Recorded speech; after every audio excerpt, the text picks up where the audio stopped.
नमस्कार। संस्कृत कक्षा में आपका स्वागत है। मैं प्रतीत राम वर्मा, असिस्टेंट प्रोफेसर, श्री गांधी महाविद्यालय, सिधौली, सीतापुर। आज मैं वक्रोक्ति, उपमा, रूपक और उत्प्रेक्षा अलंकारों के विषय में बताने जा रहा हूँ। तो पहले वक्रोक्त अलंकार। वक्रोक्त अलंकार को कुछ विद्वान शब्दालंकार में मानते हैं और ये शब्दालंकार में माना भी जाता है।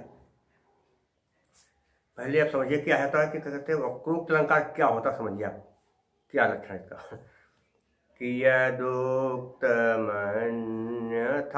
वाक्यमन्यथा अन्येन योज्यते श्लेषेण काक्वा वा ज्ञेया सवक्रोक्तिस्तथा विधा।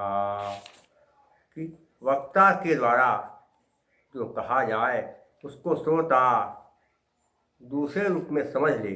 जो बात वक्ता के द्वारा कही जाए उसे श्रोता दूसरे रूप में समझे तो वहाँ पर वक्रोक्त अलंकार होता है। कहने का मतलब यह है कि वक्ता जो कह रहा हो उसे श्रोता कुछ दूसरे अर्थ में समझ ले तो वहाँ पर वक्रोक्त अलंकार होता है।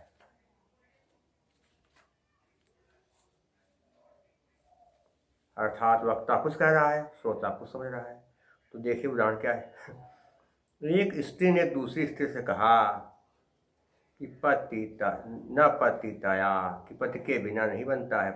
अब बरसात आ गई है, अब तो बरसात आ गई इसलिए क्या है, पतितया न पतितया। क्या कहा कि काले वारिधराणाम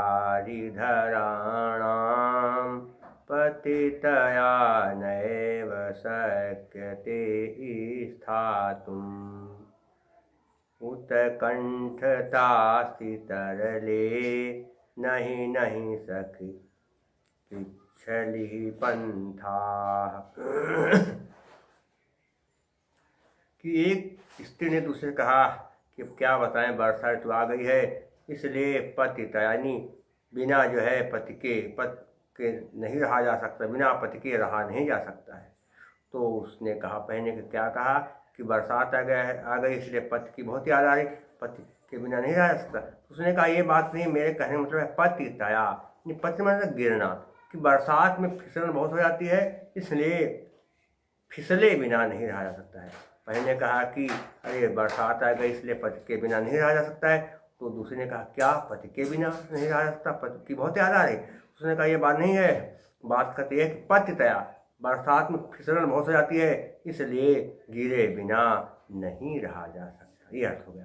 तो पहले कहा तो वही पतितया, और पतित माने गिरना भी होता, तो कहा फिसले बिना नहीं। तो कहने मतलब वक्ता कह रहा है, वक्ता कह रहे कि पति के बिना नहीं रह सकता, पतित हुआ जा सकता है, पति के बिना नहीं रह सकता।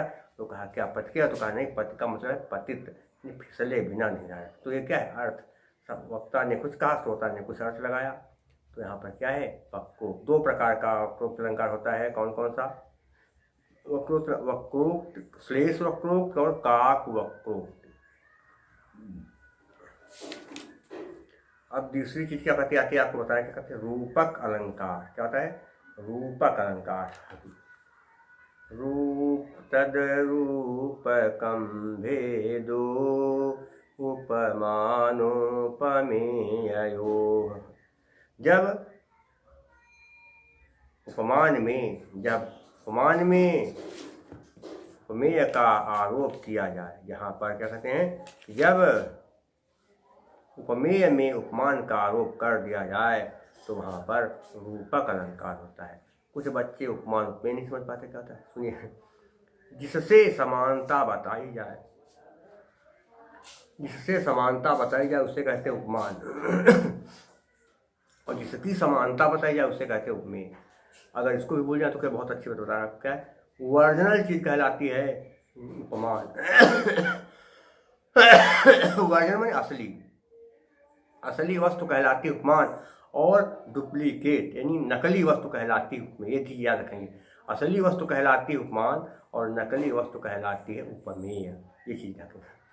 इसे कहा कि क्या कहते मोहन कामुक चंद्रमा के समान सुंदर है, तो चंद्रमा से समानता बताई गई। चंद्रमा जो है असली चीज़ है, वो क्या है, उपमान है, और मुख क्या है, नकली है, इसलिए उपमेय है। क्योंकि मुख का जो है प्रतिरूप बदलता रहेगा, बाल्यावस्था में दूसरा है, युवावस्था में दूसरे ढंग का, वृद्धावस्था में और खबड़ा जाएगा मुँह, तो क्या है, मुँह बदलता रहेगा और लेकिन चंद्रमा की जो है सुंदरता एक समान रहेगी। तो वो चीज़ है जो असली वस्तु होती है उसे कहते हैं उपमान, और नकली वस्तु को कहते हैं उपमेय। तो जब उपमेय में उपमान को आरोप कर दिया जाए तो वहाँ पर रूपक अलंकार होता है। नहीं, उपमेय को उपमान समझ लिया जाए या उपमेय को उपमान ही में मान लिया जाए तो क्या होता है, रूपक अलंकार। देखिए क्या होता है, बताया आपको क्या होता है, आप लक्षण देखिए।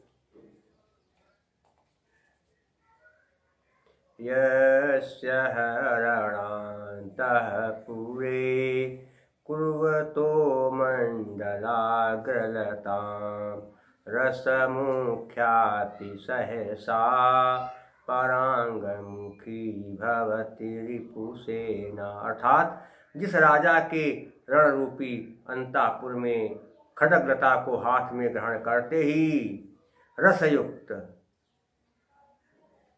शत्रु की सेना भी सहसा परांगमुख हो जाती थी, अर्थात युद्ध से विमुख हो जाती थी। जब राजा हाथ में तलवार लेते थे तो तुरंत शत्रु सेना जो है वो तुरंत वहाँ से भाग जाती थी। वो शत्रु सेना वीरता से युक्त होती थी, शत्रु सेना में वीरता थी, लेकिन वो भी वहाँ से भाग जाती थी। यहाँ पर क्या है देखिए, अश्लीलता अर्थात खड्गलता में नायिका का आरोप किया गया है, और खड्गलता हमेशा रहेगी, नायिका हमेशा नहीं रह जाएगी, वो क्या होगी, बदल जाएगी। तो खड्गलता में नायिका का आरोप किया गया है और रिपुसेना में प्रतिनायिका का आरोप किया गया, इसलिए क्या रूपक अलंकार है। अगला क्या आप कहते बता देखिए क्या है। और हाँ, एक चीज बता दें आपको, रूपक अलंकार जो है दो प्रकार का होता है। अब आता है इसका कौन सा, उपमा अलंकार। प्रस्फुटम सुंदरम सामुपेत्यभिधीयते। अर्थात यहाँ पर उपमेय को उपमान के समान बताया जाता है, वहाँ पर उपमा अलंकार होता है। जहाँ पर उपमेय को उपमान के समान बताया जाता है वहाँ पर उपमा अलंकार होता है। तो उपमेय क्या होता है, वर्ण विषय जिसके लिए समानता बताई जाती है उसे कहते हैं उपमेय। उपमान जिससे समानता बताई जाए उसे उपमेय उपमान कहेंगे। साधारण धर्म क्या होता है, जिस भाव गुण क्रिया आदि का वर्णन किया जाता है, भाव गुण क्रिया, उससे कहते हैं समान साधारण धर्म। और वाचक शब्द होता है जैसे सा यु सम, ये सब क्या है वाचक शब्द, चार चीजें होती है उसमें। देखें क्या है कि वागर्थाइव संप्रक्तौ वागर्थ प्रतिपत्तये जगतः पितरौ वंदे पार्वती परमेश्वरो। यहाँ पर क्या है, मैं शब्द और कालिदास कह रहे कि मैं शब्द और अर्थ के ज्ञान के लिए, मैं शब्द और अर्थ के संपूर्ण ज्ञान के लिए भगवान शिव और माता पार्वती की वंदना करता हूँ कि भगवान शिव और माता पार्वती शब्द और अर्थ के समान एक दूसरे से मिले हुए हैं। तो यहाँ पर क्या किया, शब्द और अर्थ के समान भगवान शिव और माता पार्वती को बताया गया। क्या है, सब वाग अर्थव, वाक माने क्या है, वाणी, अर्थात वाक में वाक की समानता किससे बताई गई, शब्द से। वाक की समानता किस, पार्वती की माता की जो है समानता शब्द से कर रहे हैं, और अर्थ अर्थात भगवान शिव की समानता अर्थ से की जा रही है, इसलिए यहाँ पर उपमा अलंकार है। तो क्या है इसमें, यहाँ पर देखेंगे शब्द और समय साथ तो नहीं रहता है, तो क्या है भगवान शिव की समानता। तो भगवान माँ पार्वती क्या है, उपमान है, और वाग क्या है, उपमेय है। भगवान शिव उपमान है और अर्थ उपमेय है। समान और साधारण धर्म क्या है, यहाँ पर वो मिले हुए हैं, क्योंकि शब्द के साथ अर्थ मिला रहता है। ये क्या है, साधारण धर्म, शब्द के साथ हमेशा अर्थ रहता है। वैसे भगवान शिव माता पार्वती के साथ मिले हुए, तो क्या होगा, साधारण धर्म है। और यू क्या है, वाचक शब्द है, इसलिए क्या होगा, उपमा उपमा अलंकार। उपमा अलंकार कितने प्रकार का है ध्यान रखेंगे। देखा जाए तो उपमा अलंकार कुल जो है देखा है तो 25 प्रकार का 19 प्रकार का लुप्तोपमा होता है और 6 प्रकार का पूर्णोपमा अलंकार होता है। कुल मिलाकर के उपमा अलंकार के 25 भेद होते हैं। अगला कौन सा है? उत्प्रेक्षा। क्या होता है? संभावनम अथोत्प्रेक्षा प्रकृतस्य समेनयत। इसका मतलब क्या होता है? जहाँ पर उपमेय में उपमान की संभावना की जाए, जहाँ उपमेय में उपमान की संभावना की जाए वहाँ उत्प्रेक्षा अलंकार होता है। उत्प्रेक्षा वैसे 3 प्रकार का माना गया है। कौन सा? वस्तुत्प्रेक्षा, हेतुत्प्रेक्षा और फलोत्प्रेक्षा। 3 प्रकार का उत्प्रेक्षा अलंकार होता है। आपको बताएं कौन सा उदाहरण? लिम्पतीव तमो अंगानि वर्षति वाञ्छनं नभः असत पुरुष सेवेव दृष्टि विफलताम गता। मृत्युकटकम का श्लोक है कि अंधकार मानो अंगों को लीप रहा है, आकाश मानो काजल की वर्षा कर रहा है और दुष्ट पुरुष की सेवा के समान दृष्टि विफल सी हो गई है। तो यहाँ पर अंधकार के फैलने में लेपन की संभावना की गई है। अंधकार के फैलने में लेपन की संभावना की गई है। और इसके अलावा आकाश से अंधेरा हो रहा है इसलिए उसमें वर्षा की संभावना की गई है। इसलिए यहाँ पर कौन सा? उत्प्रेक्षा अलंकार है। जहाँ पर उपमेय में उपमान की संभावना की जाती है वहाँ पर उपमा उत्प्रेक्षा अलंकार होता है। जैसे आप बताते हैं कि मकराकृति गोपाल के सोहत कुंडल कान मनोरूप ही अधर समरु देवही लसत निशान। बिहारलाल जी कहते थे मैं भगवान शिव के उस स्वरूप की वंदना करता हूँ जिसमें वो अपने कानों में मछली के आकार का कुंडल पहने हुए हैं। इसको देखकर लगता है कि कामदेव ने मानो भगवान श्री कृष्ण के कान के पास अपना झंडा लगा दिया।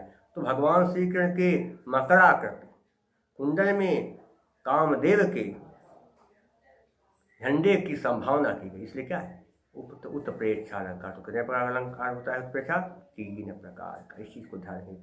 असली चीज़ उपमान, नकली उपमेय, ये चीज़ ध्यान रखेंगे तो आपके समझ में आ जाएगा। तो आज के लिए बस इतना ही।